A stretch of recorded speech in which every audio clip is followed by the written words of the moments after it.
যে যেখান থেকে আজকে আমাদের এই ভিডিওটি দেখছেন 2024 সালের নতুন বছরের ভিডিওটি তে সম্মানিত ভিউয়ার্স, আমি আপনাদের মাঝে নিয়ে আসলাম হাইব্রিড অরিজিনাল মনোসেক্স তেলাপিয়া মাছের পোনা।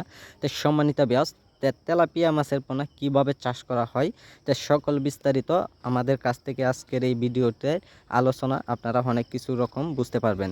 তো সম্মানিত ভিউয়ার্স, যারা তেলাপিয়া মাছের পোনা যারা চাষ করে অতি তাড়াতাড়ি লাভবান হতে চান, তো অবশ্যই আপনারা এই গুলি মাছের জন্য প্রধানতভাবে যদি পুকুরে যদি অথবা বিলখামারিতে যদি অল্প পরিমাণ অথবা পর্যাপ্ত পরিমাণ পোনা যদি ছাড়েন, তা অবশ্যই আপনারা লাভবান হতে পারবেন। তো সম্মানিত ব্যাস, এই গুলি মাছের পোনার জন্য আপনারা সরাসরি 1 সপ্তাহ নাসিনভাবে আপনারা পাউডার খাবার খাওয়াতে হবে। 1 সপ্তাহ পর থেকে এই গুলি মাছের জন্য আপনারা সরাসরি ফিড খাবার খাওয়াতে পারবেন, যেটা হলো 0.5। এইগুলি খাবার খাওয়ালে অবশ্যই মাছগুলি খুব দ্রুত বড় হবে।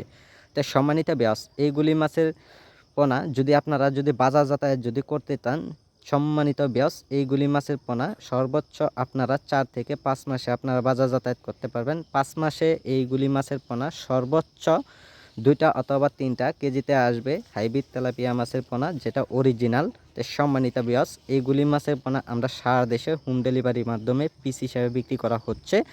চাইলেও এইগুলি মাছের পোনা আমাদের কাছ থেকে আপনারা আইসাও নিতে পারেন। আর এইগুলি মাছের পোনা আমরা সারা দেশে হোম ডেলিভারির মাধ্যমে পরিবহনে মাছগুলি আমরা সেল করা হচ্ছে। সম্মানিত ব্যাস, তা আমাদের কাছে আপনারা অতি তাড়াতাড়ি যোগাযোগ করুন। আর আমাদের যোগাযোগের ঠিকানা মতো যদি আপনারা চলে আসেন, অবশ্যই মাছগুলি আপনারা দেখে শুনে আপনারা সংগ্রহণ করতে পারবেন। আর মাছগুলি যদি আপনাদের যদি ভালো লাগে, তা অবশ্যই আমাদের কাছ থেকে এইগুলি মাছের পোনা আপনারা সংগ্রহণ করতে পারবেন। তা সম্মানিত ব্যাস, আমাদের স্ক্রিনে দেওয়া যে নাম্বারটি আছে এই নাম্বারে আপনারা যোগাযোগ করুন। আমাদের যোগাযোগের ঠিকানা ময়মনসিংহ।